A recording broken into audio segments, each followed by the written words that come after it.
Chers amis, bonjour. Ce Shabbat, Parashat Vayera, nos sages définissent cette paracha comme étant la paracha des révélations. Pourquoi? Parce que, grâce au mérite de la Brit Mila, Abraham va bénéficier de la visite de Dieu lui-même, Vayera Elav, et qui est venu lui faire Bikur Cholim lorsqu'il était au 3e jour de la Brit. Et puis, comme si cela ne suffisait pas, 3 anges passent devant sa tente pour lui annoncer que Sarah va enfanter un fils, que Sodome va être détruite, et un autre ange pour l'aider à guérir de la Brit Mila. Alors le Zohar nous révèle que grâce à la circoncision, toutes les portes de la sagesse ont été ouvertes pour Abraham.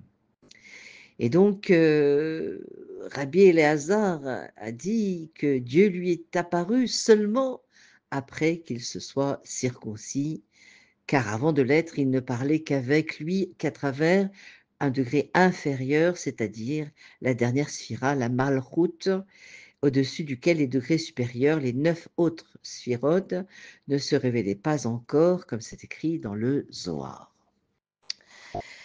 Alors notre étude va porter sur un passouk de la paracha qui nous interpelle et qui dit la chose suivante. Ve'Avraham ve'Sara skenim ba'im ba'yamim. Avraham et Sarah étaient vieux, avancés en âge, comme c'est marqué dans le Pérec 18, passouk 11. Et on nous dit encore Avraham zaken ba'bayamim. Alors que signifient ces mots? Si le sens était simplement Abraham et Sarah vieillissaient, il suffisait de décrire Skenim, ils étaient âgés. Pourquoi ajouter Ba'im, Bayamim, qui viennent avec ou dans les jours? Alors, si Abraham reçoit le titre de Zaken dans la Torah, et l'expression précise Ba'im Bayamim ou Ba Bayamim, eh bien, cette expression n'apparaît que pour 4 personnes, donc Abraham lui-même, Sarah, Yoshua et David. Donc c'est finalement une expression qui attire notre attention. Le Zohar propose une explication belle mais un petit peu déroutante. Littéralement, Ba'im, Bayamim signifie qui viennent avec leur jour, comme on a dit. Le verset dirait donc Abraham et Sarah étaient skenim, donc ils étaient âgés, et ils viennent avec tous leurs jours. Donc ils n'ont pas seulement vieilli, comme cela arrive à chacun d'entre nous, mais ils sont venus avec chaque jour, c'est-à-dire aucun n'a été perdu. Chaque jour comptait, chaque jour était vécu pleinement, entier, porteur de sens. Simplement, cela soulève une question. Durant la première partie de sa vie, Abraham, où est-ce qu'il a vécu? Il a baigné dans l'idolâtrie païenne, suivant les voies de son père, Terrar. Et donc, l'éducation qu'a transmise son père, c'était de croire aux idoles. Et donc, c'est ce qui se pratiquait à son époque. Et fidèle à lui-même, il s'y engagea sincèrement, même plus que ceux qui ne faisaient que suivre la foule. Alors ce n'est que plus tard qu'Avram a découvert le monothéisme, l'unité du monde façonné par un créateur unique, porteur d'attente de la morale envers sa création. Alors la Torah ne donne pas d'âge précis, mais nos sages discutent. Alors un Midrash nous dit que la révélation s'est faite à 48 ans, un autre ainsi que Maïmonide parle de l'âge de 40 ans. Le Talmud cite même l'avis qu'il avait 3 ans lorsqu'il a pris conscience de Dieu. Bon, peut-être s'agit-il de phases successives de maturation spirituelle. Enfin, quoi qu'il en soit, comment dire, donc on renouvelle la question, comment dire qu'Abraham est venu avec tous ses jours, que chacun de ses jours fut complet et pur s'il a passé des années, voire des décennies, immergé dans l'idolâtrie. Alors, la transition d'Abraham à 40 ans, 48 ou 3 ans est assez stupéfiante. Un homme se dresse face au monde entier par amour de la vérité. Sa grandeur est d'avoir eu le courage de se détacher d'une jeunesse dans l'erreur et de tout recommencer en découvrant ses fautes.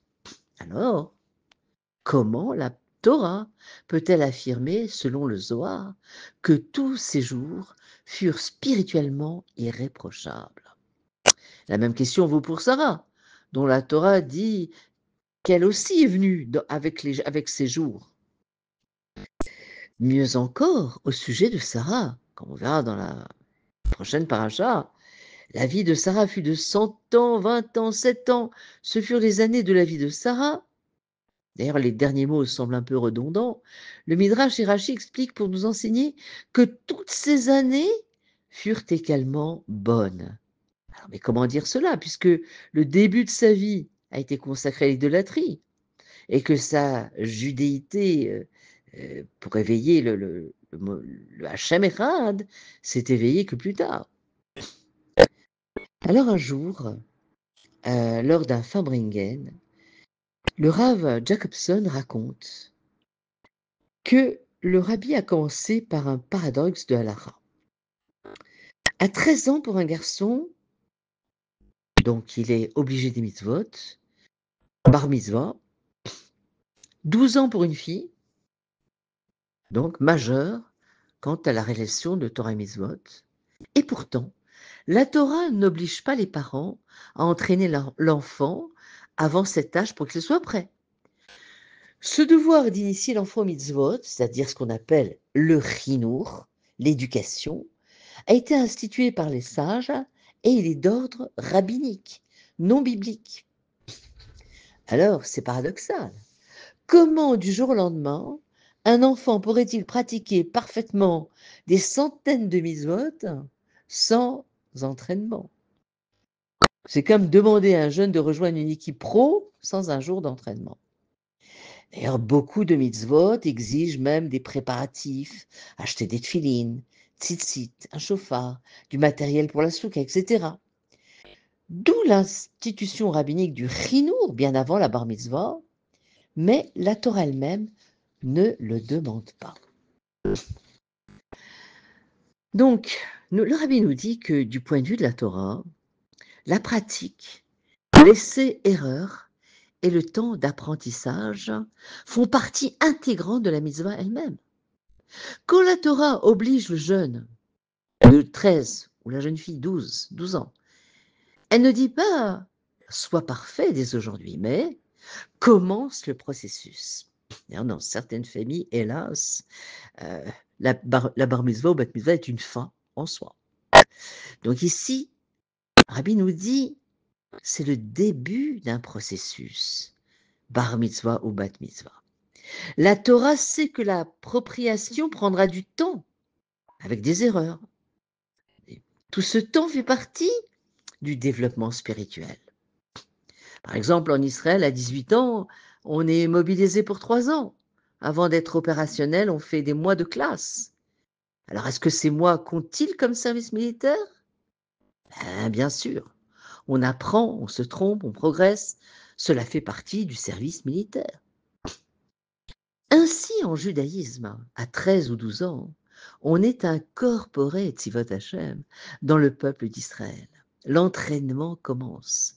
Le temps d'acheter les objets, d'apprendre les gestes, d'intégrer les nuances, fait partie du développement spirituel. Et si le premier jour tout n'est pas parfait, eh bien ce n'est pas un défaut. C'est la voie normale d'une mitzvah vécue par des humains, non par des anges. Nous sommes Bassar Vadam, nous dit la Torah. Le décret rabbinique de Chinour anticipe simplement ce processus pour que le moment venu, on soit prêt à agir. On peut maintenant comprendre comment la Torah décrit tous les jours d'Abraham et de Sarah comme saints et pleins, malgré leur jeunesse idolâtre. Le cœur du message est là. Abraham et Sarah n'étaient pas nés dans un milieu de Torah. Ils ont grandi à Ur-Kasdim, au sein d'un culte idolâtre, où les rois se prenaient pour des dieux, où les dieux étaient des forces jalouses et capricieuses. Hachem, le vrai, n'attendait pas d'eux un renversement instantané. L'humain n'est ni un robot ni un ordinateur. Il lui faut du temps pour chercher, questionner, explorer, douter, puis mûrir. Alors, comme toute découverte scientifique, eh bien, la vérité ne surgit pas d'un claquement de doigts. Elle est le fruit d'années de recherche, de tentatives, d'incertitudes, d'expériences. Ces temps Ce temps n'est pas hors de la découverte, il en est une composante. Alors, Maïmonide décrit Abraham enfant, il réfléchit sans relâche, sans maître, sans précepteur, au milieu des idolâtres. Il cherche, il comprend, il débat, il enseigne, il rallie des foules à la voix authentique. Sa trajectoire montre que la marche vers la perfection passe justement par l'imperfection. La route de la vérité traverse l'erreur. La conscience se forme bien à travers des échecs. Abraham et Sarah n'étaient pas dans l'idolâtrie par légèreté, ils cherchaient. Et dans ce monde complexe, on embrasse souvent le faux avant d'atteindre le vrai. Leur chemin vers Dieu devait passer par d'autres chemins, sans quoi ils n'auraient peut-être pas découvert Hachem Echad et le Echad qu'ils avaient en eux-mêmes. Et alors, même leurs «mauvais jours» entre guillemets furent de bons jours. Finalement, c'étaient des jours d'entraînement. Il en est de même à d'autres mesures pour chacun de nous. Le succès consiste d'être parfois en proie à l'échec, sans perdre son enthousiasme. On peut regarder ses erreurs comme des mauvais jours, ses blessures comme des prisons intérieures. Beaucoup ont pris des sentiers qui se séparaient dans la forêt et, parfois, le moins avisé. On a trébuché, chuté, on s'est fait mal, on a fait des bêtises. Et parfois, dans notre ignorance ou nos propres blessures, on a fait souffrir ceux qu'on aime. Alors on regarde en arrière et on se dit, ouais, j'ai perdu tant d'années. La honte, le regret nous paralysent. J'ai entendu un philosophe qui s'est cassé les dents à apprendre le grec, alors que son âme recherchait les lettres juives, les lettres hébraïques.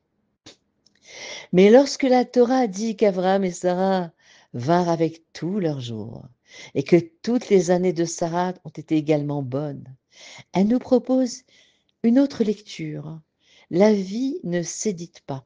On découvre son âme grâce au chemin parcouru. Chaque faux pas, chaque détour, chaque moment confus est une pièce du puzzle intérieur. Et donc, bien sûr, il faut parfois pleurer, se réparer, demander pardon tant qu'on le peut. Mais l'enjeu est de requalifier nos traumatismes, les voir comme des tremplins qui nous rendent capables de devenir qui nous devons être et dont le but est d'apporter notre lumière unique. Nombreux sont ceux qui ont découvert la grandeur du judaïsme plus tard. Avant cela, nous avons vécu des choses qui nous paraissent aujourd'hui vides. La honte nous étreint, on cache notre passé. Le judaïsme authentique nous apprend autre chose. Les erreurs font partie de ta quête de Dieu. Elles sont elles aussi une page glorieuse et lumineuse de ton itinéraire vers l'unité, vers la sérénité, vers la plénitude. Il existe une coutume juive qui surprend chaque nouveau à la synagogue le vendredi soir. À la fin des Chadodi, toute l'assemblée se retourne. Pourquoi? Alors dans la vie, il arrive qu'on découvre le Shabbat, Hachem, la Emouna, la Neshama, la paix intérieure, parfois une nouvelle voie, une nouvelle manière de vivre. Alors spontanément, on veut dire adieu au passé, le repousser, en avoir honte, couper les liens. Le judaïsme voit autrement. À la fin du Lechadodi, au moment d'accueillir le Shabbat et d'entrer dans 24 heures de transcendance, nous nous retournons. Nous ne renions pas notre passé. Nous le regardons en face. Nous l'accueillons, nous l'emportons avec nous. car notre passé n'est pas à jeter, il est le chemin qui nous a conduits jusqu'ici. Et nos sages disent, un sage dont je ne rappelle plus le nom, il disait: «La chose la plus proche de la perfection, eh bien, c'est justement l'imperfection». Oui, quand on découvre la vérité, il faut, comme Abraham et Sarah, savoir briser les idoles du mensonge, mais sans oublier la compassion pour le temps où nous étions dehors, en quête, tâtonnant vers notre âme, vers Dieu. Alors quand l'imperfection mène à la perfection, elle est une perfection imparfaite. Alors pour finir, eh bien, Hachem a ajouté la lettre He au nom d'Abraham dans la paracha précédente, Lech Lecha. Et ce He, c'est la forme du He, elle est unique. Il y a un espace pour entrer, une petite ouverture pour revenir. La Chassidoute explique que même en cas de chute, Dieu laisse toujours un passage pour revenir vers lui. Ainsi, Abraham incarne la miséricorde et l'accueil. Le He est le canal par lequel la vitalité divine s'exprime dans ce monde.